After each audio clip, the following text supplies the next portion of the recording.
If you don't do what I say, we're getting divorced, he threatened, thrusting the papers into my hands. I knew this moment would come sooner or later. Fine. Let's get a divorce, I replied calmly. What? He blurted out, taken aback. I started filling out the forms right in front of him. All right, I'll fight it, I said, my voice steady. He stared at me in disbelief as if he hadn't expected me to actually go through with it. You don't understand, he muttered. Without me, you'll be all alone. Sure, I'll be alone, I said, unfazed. Is that all you wanted to say? Because I'm busy packing. Packing? To move out, he stammered. Of course. We're getting divorced, so I'm leaving. The timing couldn't be better. My name is Sarah. A few years ago, I married my husband Jason. We don't have children and both of us are busy with our careers. My parents passed away in an accident during my first year of work, leaving me to face life on my own. When Jason and I got married, I was so grateful. I longed to build a family with him and dreamed of having 2 children, imagining a bright future together. Reality turned out to be much different. After our wedding, Jason's attitude slowly grew cold. Sarah, if I ever leave, you'll be all alone again, he'd say during even the smallest arguments. He knew my vulnerabilities and used them against me, sparking constant fights. He often complained about my housework, picking at the smallest things. Stir-fried vegetables for dinner? He'd scoff. This is food for old people. Didn't I call you earlier to ask what you wanted for dinner? You said, whatever. Yes, but I still think a good wife should figure out what her husband wants and make it. I was craving pala tonight. Then why didn't you say so? You expect me to just know without asking. No matter what you cook, I'd still have something to complain about. What? What did you just say? I work just as hard as you do, and I'm the only one handling all the housework. Don't start with that. Before we got married, you said you enjoyed doing housework. I do enjoy it, but when you constantly criticize everything I do, it makes me not want to do it anymore. I see. What do you mean by that? Oh, nothing. Just thought you were getting a bit cheeky. Cheeky? If that's what you think, it means you don't respect me. I don't like that about you either. Always overanalyzing. I don't want a wife who talks down to me like this. Here we go again. Next, you'll probably remind me that I'm all alone in the world. And right on cue, Jason added his usual line. Well, maybe having kids will fix that loneliness. Maybe it's time we start a family. Jason always brings this up after every argument. When we first got married, I was eager to start a family right away. But the kind man I had married soon disappeared, replaced by someone who constantly complains. Now the idea of having children with him fills me with hesitation. It's true that Jason is my only family now, but before marrying him, I lived alone and managed just fine. I have enough money to support myself and could go back to that life if needed. Sometimes the thought of returning to solitude seems better than enduring Jason's threats. If we had a child, I fear I would spend my life enduring his abuse, and he would likely direct that abuse at me in front of our child. I can't shake this fear, and it leaves me feeling stuck. Jason doesn't like my reluctance, but he doesn't understand my reasons either. Before we got married, you were eager to have kids right away, so why are you now so hesitant? Isn't this a bit deceitful? If that's the case, why don't you make me feel more comfortable about having kids? Are you going to keep criticizing my cooking, my housework, and the way I fold clothes even in front of them? I'm not criticizing. I'm just expressing my thoughts. That's just how it sounds to you because you're overly sensitive. Maybe your personality was affected by not having parents during your childhood. What are you talking about? Are you trying to make me look foolish?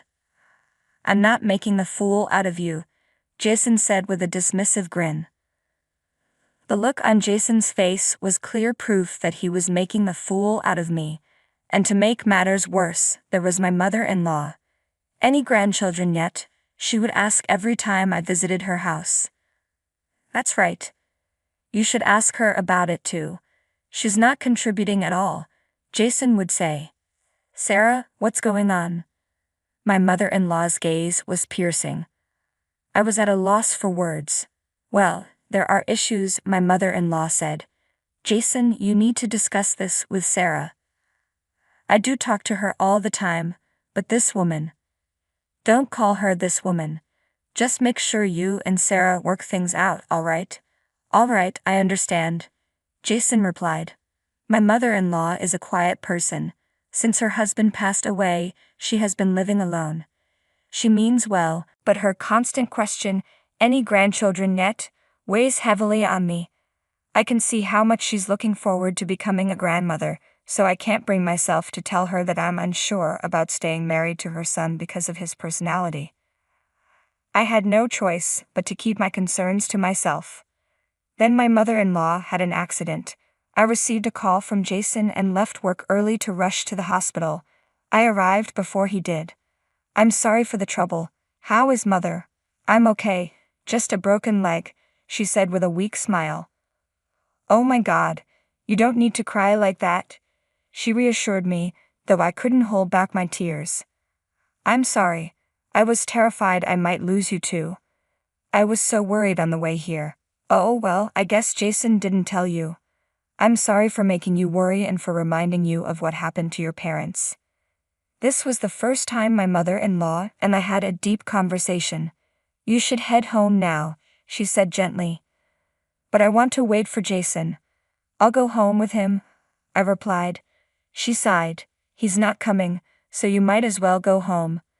That can't be true, I said, not wanting to believe it. I'm his mother. I know, she said firmly.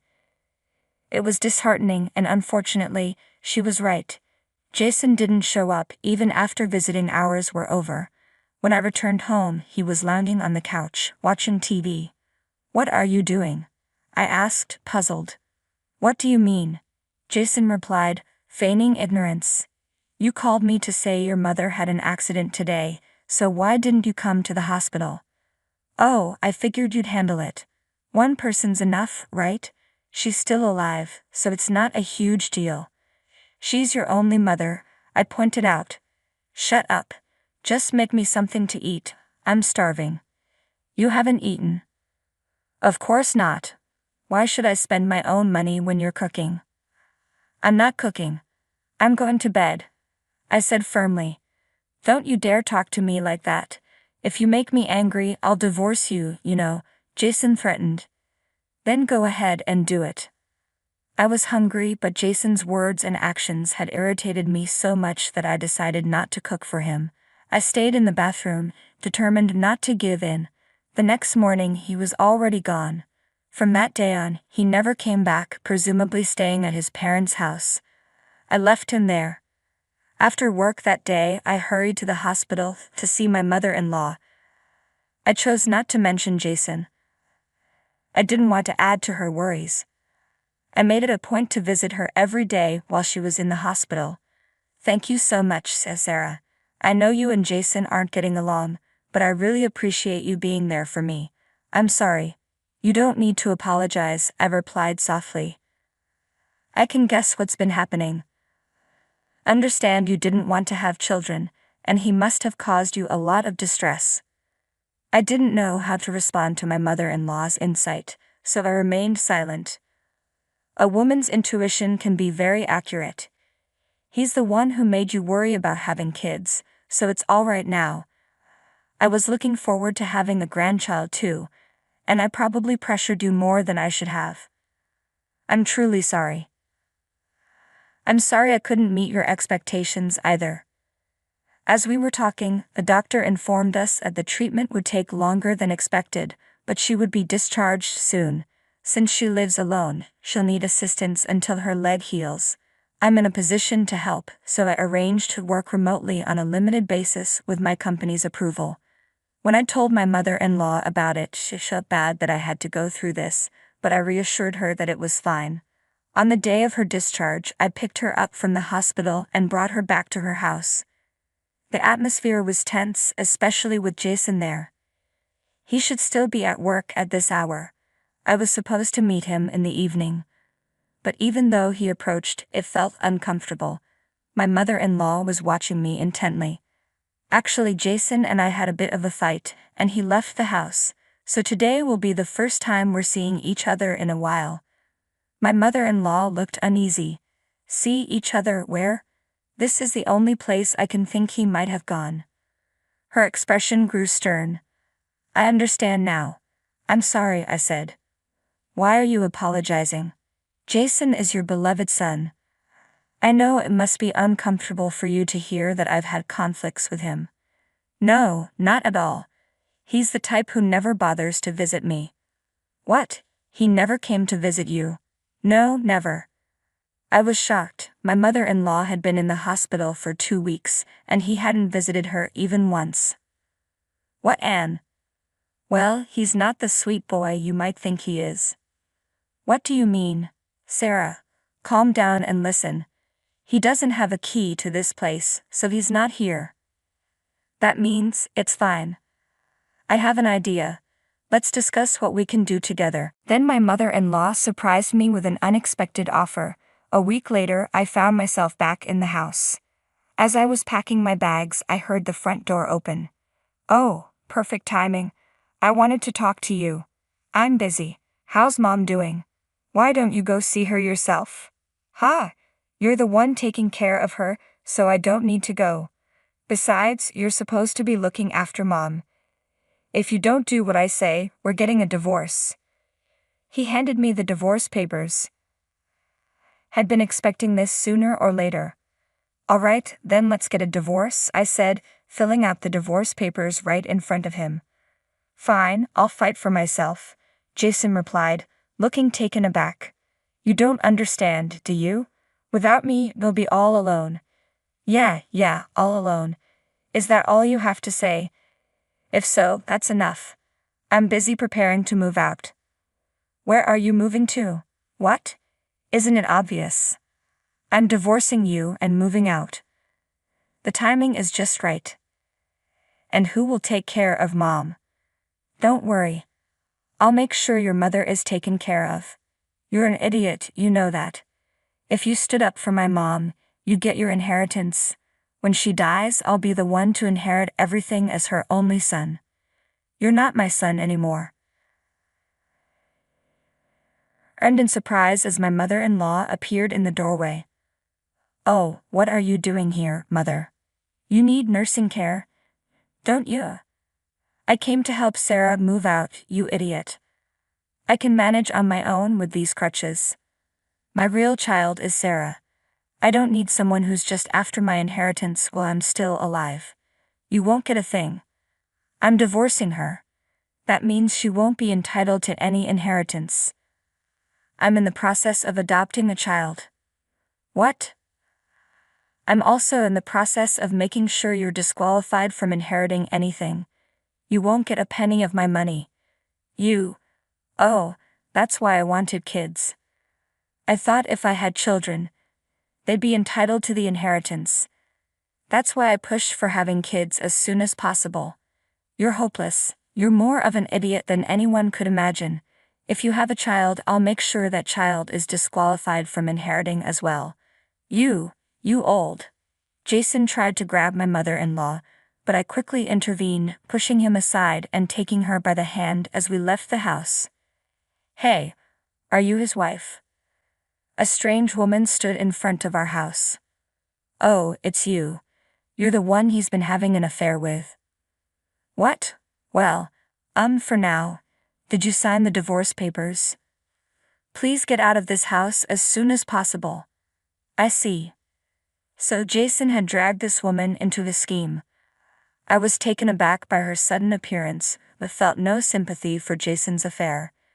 Instead, I was relieved to know I could secure alimony. When Jason showed up, he flinched at the sight of me with his girlfriend. You're the one who made her wait here. So you were having an affair, huh? Thanks for the confirmation. I'll be sure to get my alimony. Jason stood there, dumbfounded as my mother-in-law and I got into the car and drove away. We went straight to the city office and filed the divorce papers. I then pursued alimony from both Jason and his girlfriend. Despite their excuses, their affair was easily exposed through the girlfriend's social media. They transferred large sums of money to me. It turned out the girlfriend was after my mother-in-law's inheritance, and she vanished from Jason's life once she realized he wouldn't inherit anything. It was clear they were both motivated by money. Jason made several attempts to reconcile by visiting my parents-in-law's house, but his mother refused to see him. I blocked his contact information early on, and though he called from unknown numbers a few times, I didn't answer. Since then, my mother-in-law's leg has fully recovered, and she's thriving with no lingering effects. I'm deeply grateful to her for suggesting that I move on. Now, several years later, I'm still enjoying life with my mother-in-law. I'm no longer alone. We've formed a close-knit family, bound not by blood, but by the care we share. I plan to continue living my life with her, as she is like a mother to me. It's unforgivable to take your spouse for granted and treat them poorly. Jason's reasons for wanting children were selfish and misguided, and he will never find happiness. I hope Sarah and her mother find happiness in the future. Thank you for watching. If you enjoyed this video, please subscribe to our channel. See you in the next one.